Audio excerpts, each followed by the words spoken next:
my community. I think it's supposed to be to rotate my phone straight up.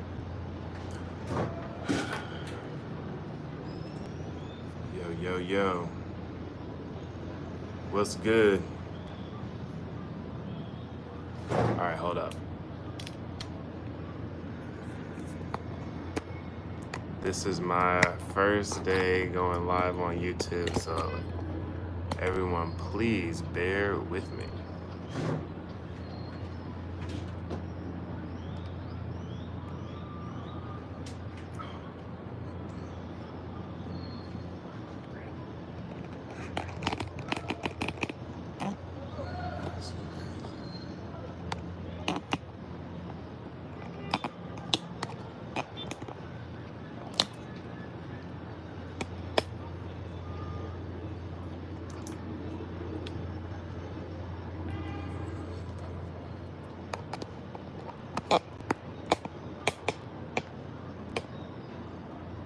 My community, what's good? We here. Let me get this mic set up.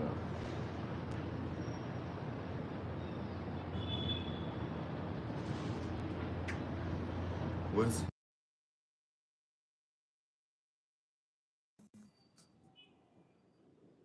Are you guys in the chat?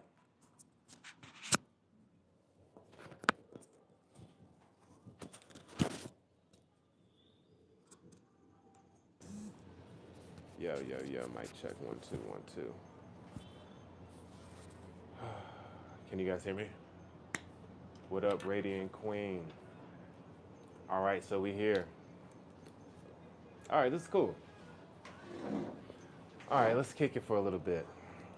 Like I said, I brought my notepad and I got my secret weapon, ChatGPT. Hold on, let me get something real quick.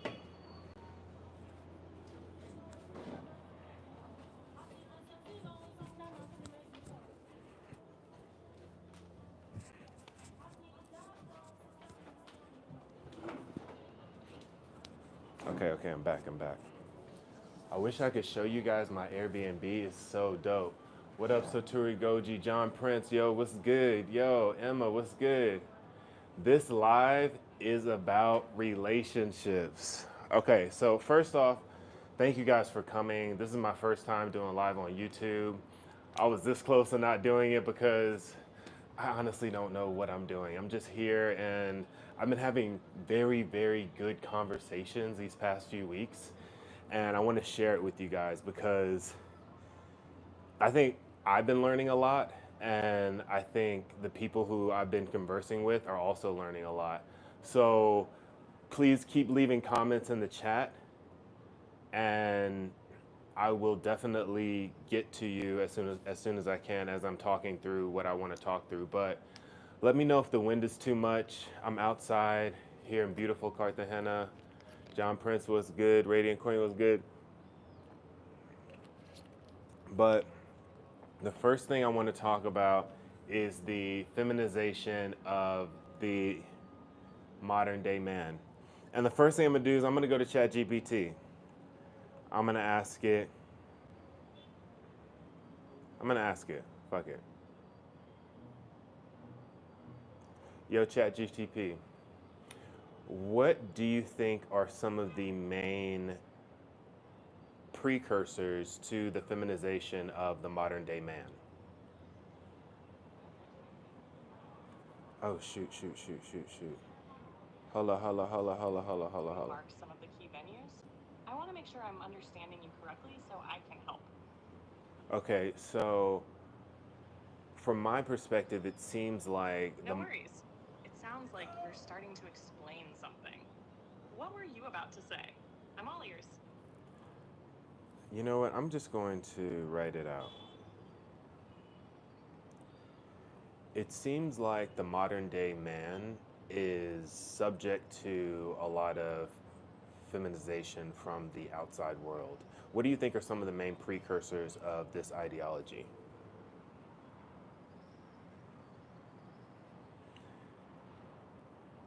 All right, let's see what it says. It says it's a deep and complex question, but one that touches culture, media, and psychology, and even economics. And some of the precursors or drivers behind this perception, it is a perception, is that there are cultural shifts towards gender equality. That's something I didn't think about. So, growing up as a young boy, you're told that you are equal to the girls, or that girls can do anything boys can do for sure. And as women gain more rights and visibility, the traditional male provider protector role was naturally challenged.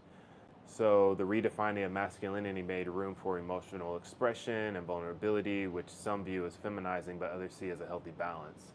What do you guys think? It's tough for me because I don't know. I feel the most masculine man is someone who is in their divine feminine as well and who can appreciate both sides. Sitcoms and movies often portray fathers or husbands as goofy, emotional, or weak, a contrast to strong, silent types in previous generations. I think that's true. So obviously, media and entertainment has made other people feel a certain way. Okay, education, institutional influences. Some economic changes, obviously the labor laws change, and aggression and physicality, once valuable as masculine traits, have now become less rewarding. This is something I really wanted to touch on that I think is the main difference between the two, is that the aggression that you were able to show as a young boy or as a man back in the day is no longer appreciated. So I think that's something that we can look back and say, as we've, you know, changed to this modern man, this idea of being a modern man, we've had to redefine what masculinity means and where we can put that aggression and that intensity. And speaking of which, that kind of segues into the next thing I wanted to talk about was Shannon Sharpe. It's terrible what's happening to him right now. I feel, I feel, I feel bad for him and his family. Um, why chicks are saying so. And I think this goes to another part of it. You know, because of maybe the way I speak or my I'm not super masculine. People just assume one thing, but this all goes into the ideologies of what people view as masculine.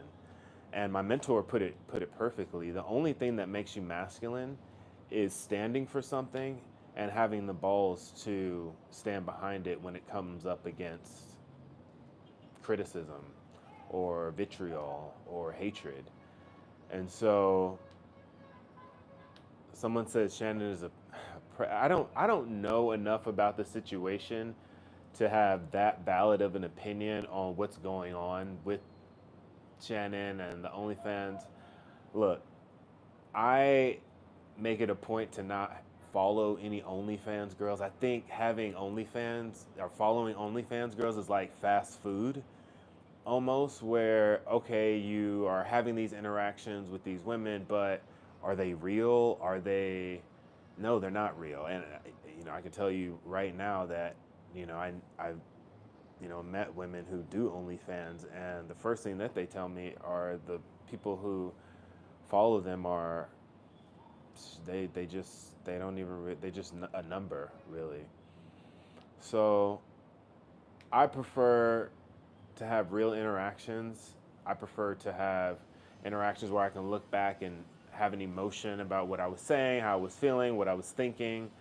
And OnlyFans, I feel like you can get that more with AI than probably with OnlyFans, but it's kind of the same thing in a way. I don't know. I don't know. All I know is what he's going through right now is it definitely could have been prevented, and this is something that I think we can all learn from as men, as people who are dating, and later I'm going to talk about the SMV, the sexual market value, and what that means and how we're interacting with each other, because dating is different now. People really underestimate what has changed in the past like 5 years, 10 years in the dating field. So what we're up against now when it comes to real interactions, when it comes to having a say in how we're being perceived, is it's different because now your social media persona is really what you are. And I think there was a Black Mirror episode on this a few years back, and it was exactly this. You are the number of followers you have. You are your social media imprint. So I am aware of that, and people know me from freaking Pop the Balloon. What has Dr. Elom been up to since Pop the Balloon?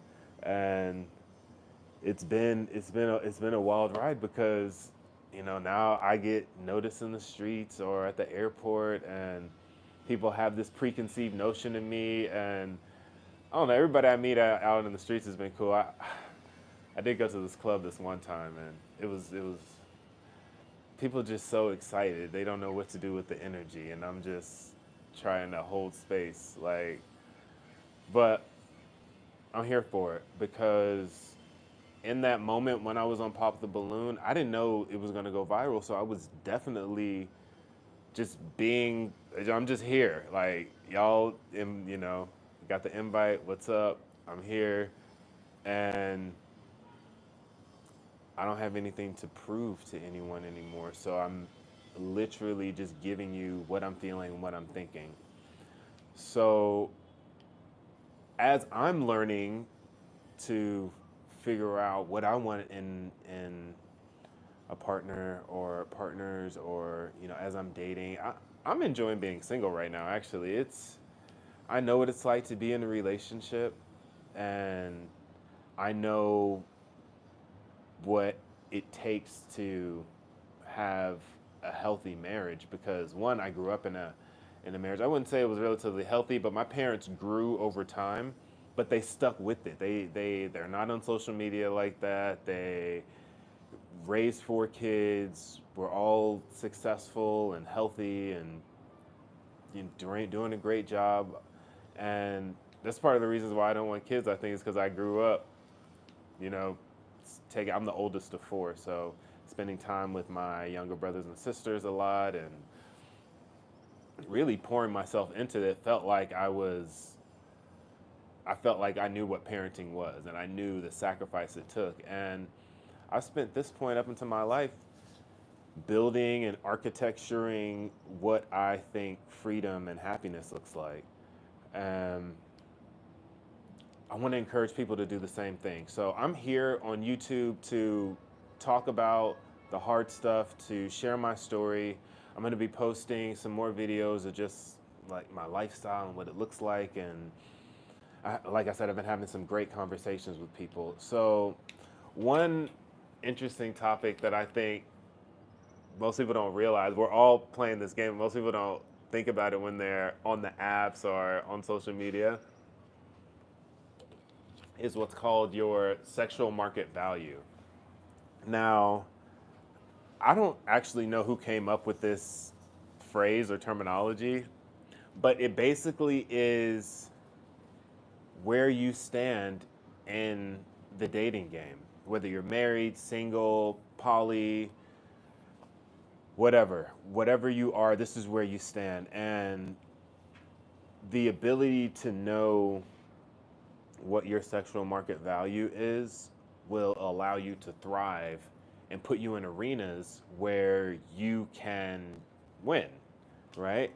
And there are 2 things that I think have ruined the perception of what your perceived sexual market value is, and that's porn and social media. Porn mainly for guys with OnlyFans and access to free porn. They don't have to go out and meet people and do the work. But like I said, it's like fast food where you're still getting that feeling, you're still getting that, I guess, satisfaction, you're still getting the dopamine hit, but it's not the same. I think when you're able to develop a relationship with someone, learn someone, spend time with someone, court someone, there's a level of serotonin release, which is different than dopamine. And that serotonin release is the difference between like long lasting feel good versus like just a short hit. So I am aware of my sexual market value. There are levels to the game. I am not, but I understand myself. I know what I want, and I am upfront with everyone that I meet about it. So, what up, Fortnite? What up, CA Ma? Um, yes. So, understanding your sexual market value. Okay. How can I say this without hurting someone's feelings? I'm probably just going to hurt someone's feelings. I'm going to hurt my own feelings because when I was an 18-year-old boy going into college and trying to figure life out, I wasn't getting any serious love. But I can't say that. I think that the way that I look and my height and the way I articulate myself allowed me to not experience as much rejection as the average man, but I experienced enough rejection to recognize that, oh, I need to go to school, I need to get my degree, I need to, what up, honeybee? I need to continue to better myself because I'm only going to continue to strike out with the women and the people who I want to be with if I don't grow. So when I was 18, my sexual market value was very low. But as I grew older and attained more things and know-how and understanding, I was able to increase my sexual market value. And it's usually this way for men. If you spend your 20s taking care of your business, making sure you do what you need to do, building something for yourself and your family, then you will, by your 30s and 40s, you will continue to grow. As for women, their sexual market value is at its highest when they're 18. Maybe not 18, but like 18 to like 25, right? It's where the beauty is the highest, and that's when their fertility, and if you want to have a high chance of having healthy babies at a younger age, it's best if you do that. It's just statistics. And I blame porn and social media for ruining it for all of us because we've already talked about what it does with men, but with women, the validation that you get from social media is more than anything one man can give you. So, I don't know, I don't tell people who are married to stay off social media, but it helps. It helps. But I just wanted to talk about those things tonight. I appreciate you guys for kicking it with me. We're going to keep this short. But this is just the beginning. I just wanted to get my feet wet, let everybody know I'm here, I'm back. I back like I never left. But I want to hear what you guys want to talk about and what you guys want to know from me. I feel like I have a lot of knowledge at this point to share and offer young men and, you know, older guys too. I've learned a lot from my community, and I'm grateful for that. And so thank you for joining me tonight. Please like, share, and subscribe. This is just the beginning. You're gonna see more videos, we're gonna do more lives, we're gonna have more opportunities.